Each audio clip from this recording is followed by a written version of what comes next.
Hi అండి, నమస్తే. నేను మీ స్వప్నారెడ్డి.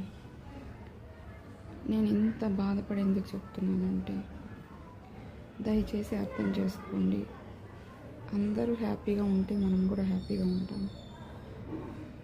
దయచేసి ఎక్కడ పొరపాట్లు చేయకండి.